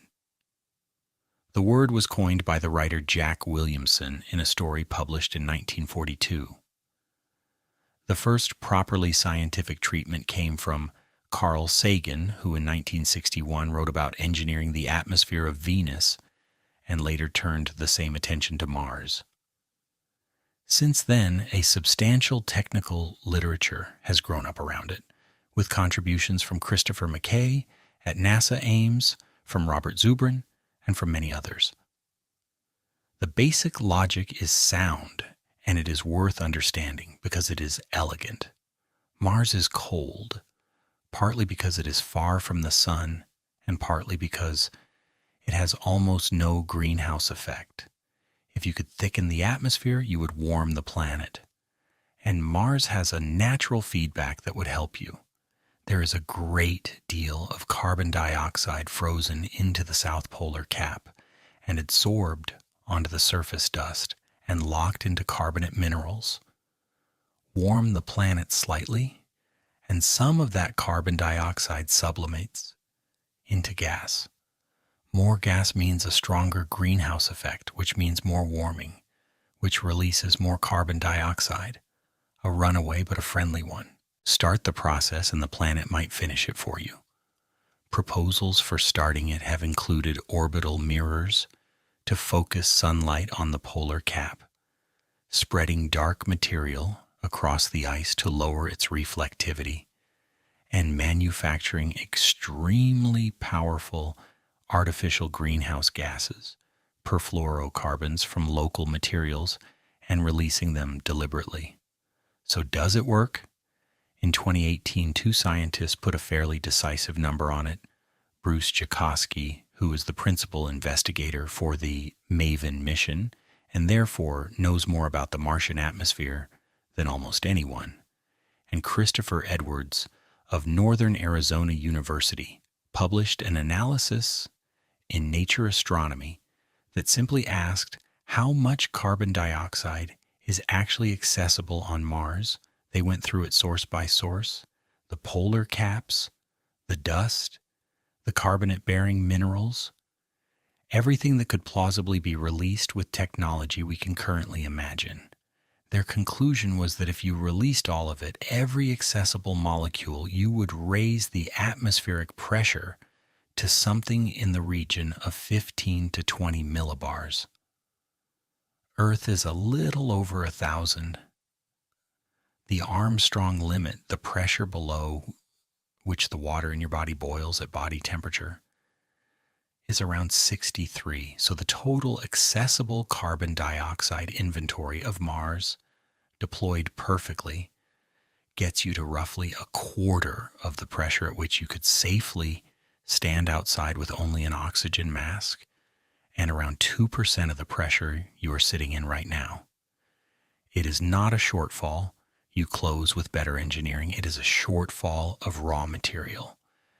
To go further, you would need to import volatiles from elsewhere, which is the point at which the proposals start involving redirecting comets or ammonia-rich moons from the outer solar system into the planet, deliberately, over centuries. That is not an engineering plan. That is a genre. There is also the magnetic field problem, and here I want to be fair because it is often overstated. Yes, without a magnetic field, the solar wind strips atmosphere away, but it does so on a timescale of tens or hundreds of millions of years. If you somehow gave Mars a thick atmosphere tomorrow, erosion would not undo your work in a human lifetime or 1,000 of them. It is a real long-term issue, not the binding constraint. There have even been serious proposals, including one presented by NASA's then chief scientist Jim Green in 2017 for placing an artificial magnetic dipole at a stable point between Mars and the Sun to shield the planet. The binding constraint is simpler and harder. There is not enough gas, and even in the most optimistic scenarios, the timescale is measured in centuries at minimum, and more commonly in thousands of years, which means terraforming is not a solution to the question of whether people can live on Mars in any time frame that involves anyone alive today or their descendants for a very long while. It is a beautiful idea. I hope somebody works on it for 1,000 years. It is not an answer to tonight's question. And now I want to tell you about the place on Earth that has already worked this out, because I think it is the most useful comparison anyone has made, and it is oddly comforting. Antarctica. Antarctica is 14 million square kilometers, larger than Europe, larger than Australia. It has been continuously occupied by humans since the middle of the 20th century. There are around 30 permanent research stations from many nations. In the summer, roughly 4,000 to 5,000 people are there. In the winter, around 1,000 remain, in the dark, unable to leave. There is a functioning international legal framework, the Antarctic Treaty, signed on the 1st of December 1959, which set the continent aside for peaceful scientific use and suspended all territorial claims. It is held for more than 60 years, which is a genuinely encouraging fact about human beings. There is even a settlement that looks superficially like a town. Villa Las Estrellas on King George Island is a small Chilean civilian community with a school, a post office, a bank, and families. And Argentina's Esperanza base in the 1970s deliberately flew pregnant women south in order to establish a claim through birth. On the 7th of January 1978, a boy named Emilio Palma was born there, the first human being ever born on the continent. So people can be born in Antarctica. Children have grown up in Antarctica, and yet nobody is from Antarctica. There is no Antarctican. There is no self-sustaining Antarctic population, no Antarctic agriculture, no Antarctic industry, no Antarctic nation. Every calorie eaten there arrives by ship or plane. Every liter of fuel, every screw, every antibiotic, every pair of boots. The population is enormous by the standards of a wilderness, and yet it is, in the strict sense, entirely dependent, permanently, after 70 years. And here's the thing about it. Nobody thinks of this as a failure. Antarctica is one of the great achievements of modern civilization.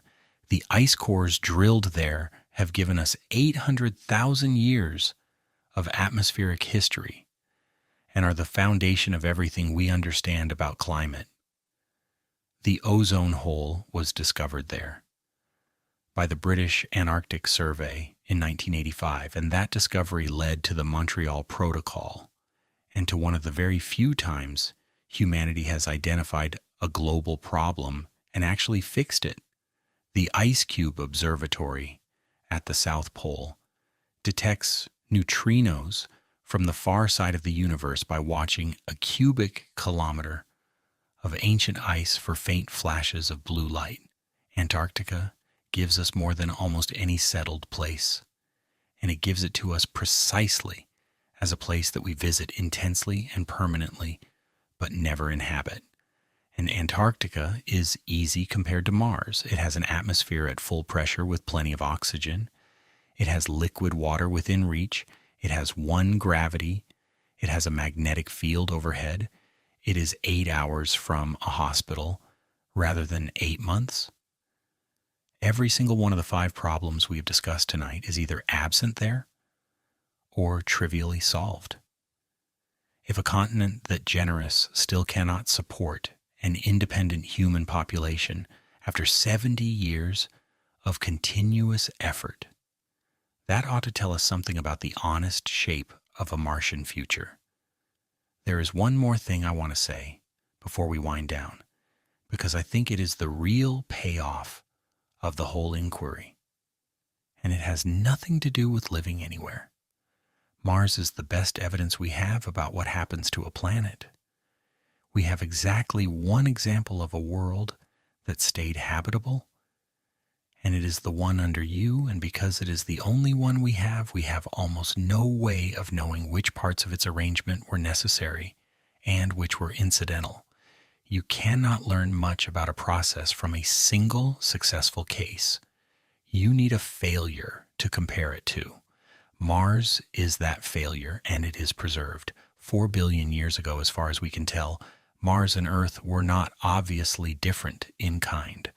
Both were rocky worlds in the habitable zone of the same star. Both had water. Mars had rivers.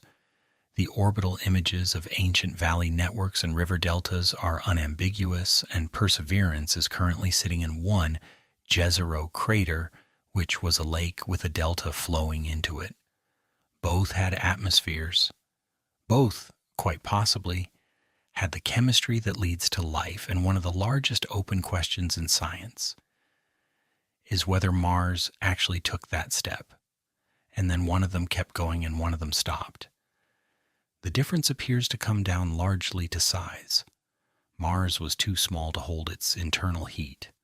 The core cooled, the dynamo faltered, the magnetic field faded, and over the following billions of years, the solar wind took the atmosphere away, molecule by molecule, and the water went with it or froze into the ground. There is no villain in the story and no moment of catastrophe. Just a slow, physical, entirely lawful cooling of an object that did not have quite enough mass. That is an enormously valuable thing to be able to look at. It means the conditions that let a planet stay alive are not automatic. They are a specific configuration involving mass, internal heat, a magnetic field, an atmosphere thick enough to hold heat and pressure, and a set of chemical cycles that keep carbon moving between rock and air on a schedule that stays in bounds. Earth has all of those and has held them with wobbles for 4 billion years. Mars had most of them and lost them. And every instrument we send to Mars is, in a real sense, calibration for understanding the one we live on. MAVEN is measuring atmospheric loss at Mars, and what it learns applies to the general physics of how planets keep their air. The climate models used to reconstruct ancient Martian conditions are versions of the models used to project our own. The people who study Martian dust storms and Martian polar caps are studying atmospheric dynamics with one fewer complication than Earth offers, which makes them clearer. We tend to justify Mars exploration by pointing forward toward settlement. I think the stronger justification points backward and sideways toward understanding the only home we actually have by finally having something to compare it to, which is in its own way a very good reason to go, and it does not require anyone to stay. So here is the version I believe is true, and I want to leave you with it because I do not find it sad at all.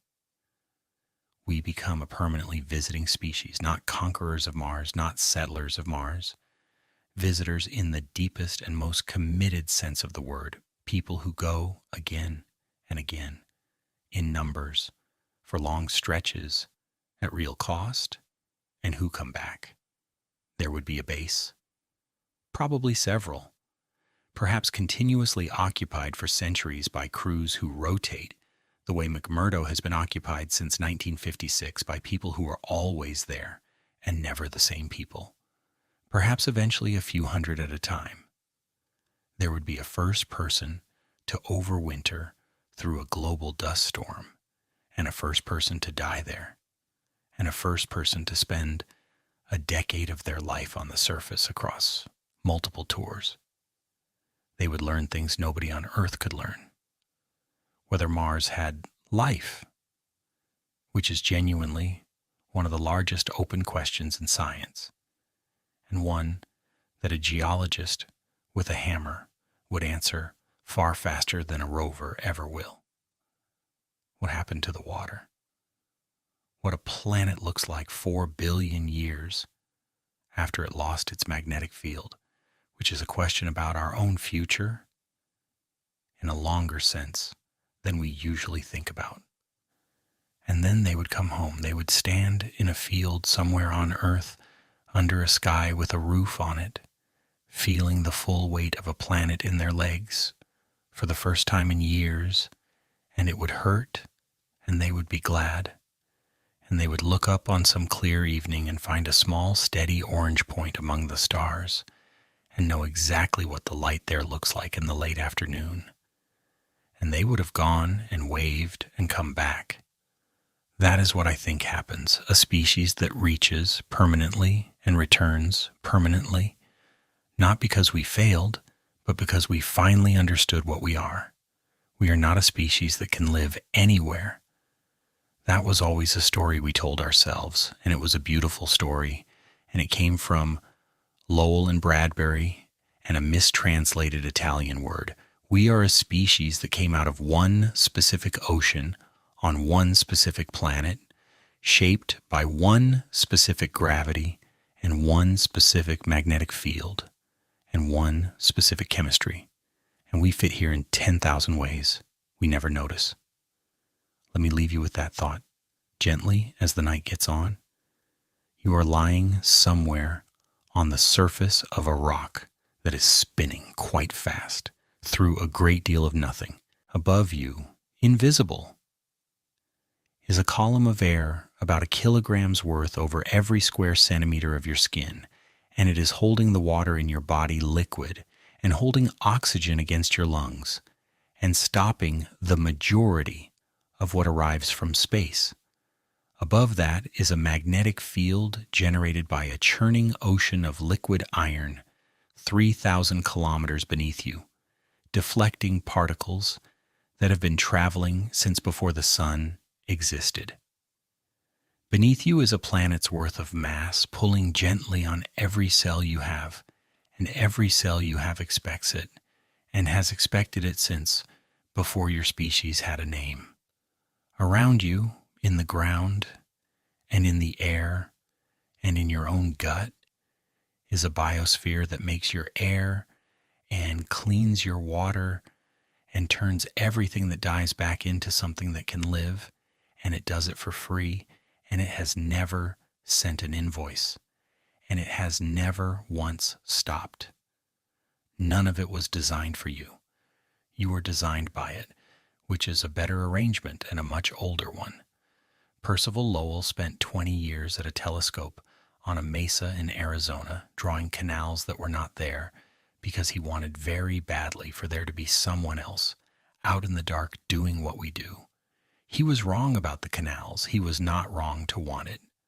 Giovanni Schiaparelli in Milan in 1877 wrote down the word canali and changed a century of dreaming with a word he meant plainly.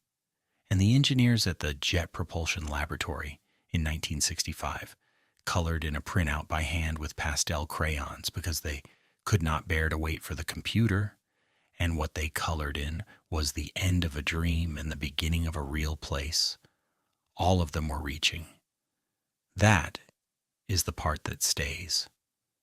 The room you are in is quiet now. Your breathing has slowed, probably, without you deciding to slow it. The weight of your body is still there in your shoulders and your hips, exactly as it has been every second of your life, and tonight it is the most reassuring fact in the solar system. Mars is up there. It is cold and rust-colored and beautifully strange, and it has been waiting 4.5 billion years, and it will still be there tomorrow. You do not have to go anywhere. Sleep well.